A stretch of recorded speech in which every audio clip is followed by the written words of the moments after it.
నగర సమితికి సహకరించిన మీడియా మిత్రులందరూ కూడా ధన్యవాదాలు తెలియజేస్తా ఉన్నాం. రాబోయే కాలంలో కూడా మరి పోరాటాలకు మద్దతు చెప్పాలని మీడియా మిత్రులను కోరుతూ, ఏదైతే 2024లో మరి అనేక ఉద్యమాలని సిపిఐ ప్రజల పక్షాన చేయడం జరిగింది.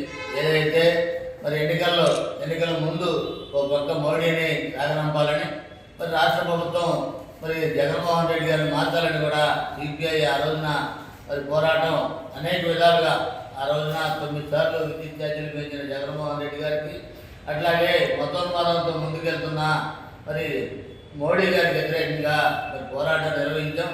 అనంతరం పరిస్థితులు మరి కూటమికి అనుకూలించడం, కూటమి అధికారంలోకి వచ్చి 6 నెలలైనా కూడా ఇప్పటికీ వారు ఇచ్చిన హామీలు కూడా నెరవేర్చని పరిస్థితులు మరి సిపిఐగా మా ఉద్యమాన్ని మేము కొనసాగిస్తూ ఉన్నాం. ఇప్పటికే మరి ఆ రోజున జగన్మోహన్ రెడ్డి గారు చెట్టు స్థలం ఇచ్చి 1,80,000లో మరి 32 లక్షల మందికి ఇళ్ల స్థలాలు ఇచ్చారని చెప్పినా మరి పూర్తి స్థాయిలో ఇవ్వని పరిస్థితిలో మరి కూటమి ప్రభుత్వాన్ని నమ్మటం, మరి ఇది అధికారం రావడం కోసం 2 సెంట్లు ఇస్తామని 4 లక్షల రూపాయలతో ఇల్లు కట్టిస్తామని చెప్పారు.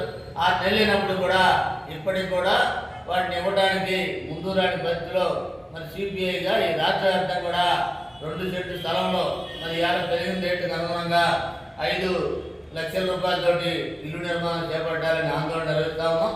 అట్లాగే ఆ కొనసాగింపుగా 10వ తారీఖు తహసీల్దార్ కార్యాలయం దగ్గర మరి వీళ్ళందరూ కూడా న్యాయం చేయాలని మరి ఆందోళన కూడా నిర్వహించబోతా ఉన్నాం.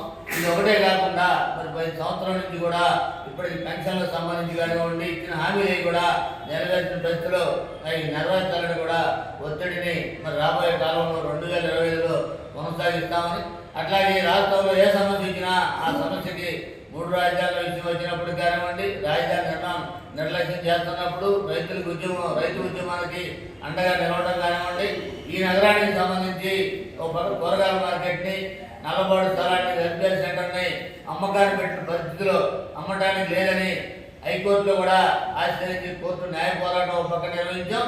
అట్లాగే ప్రజా పోరాటాన్ని నిరసన కార్యక్రమాల ద్వారా మరి అందరినీ కూడా సమీకరించడం ద్వారా ఈ రాష్ట్రంలో రాష్ట్ర ప్రభుత్వమే క్యాబినెట్లో నిర్ణయం చేసి మార్కెట్ని అమ్మడానికి మరి నిలుపుదల చేశారు.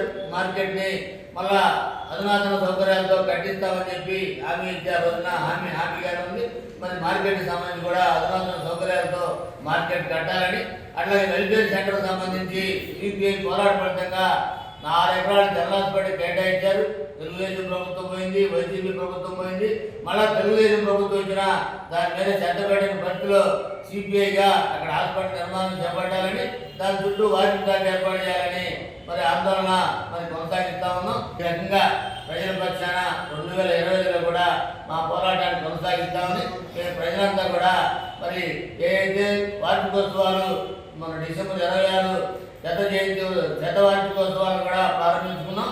25 డిసెంబర్కి ఈ ముగింపు అయ్యే పరిస్థితిలో మరి సంవత్సరం ప్రత్యేక సంవత్సరంగా పోరాటాల సంవత్సరంగా కొనసాగించబోతా ఉన్నాం. దాంట్లో భాగంగా ప్రజల పక్షాన సిపిఐగా మరి 2025లో పోరాటాన్ని కొనసాగిస్తామని ప్రజలంతా కూడా సహకరించాలని మీ ద్వారా కోరుతా ఉన్నాం.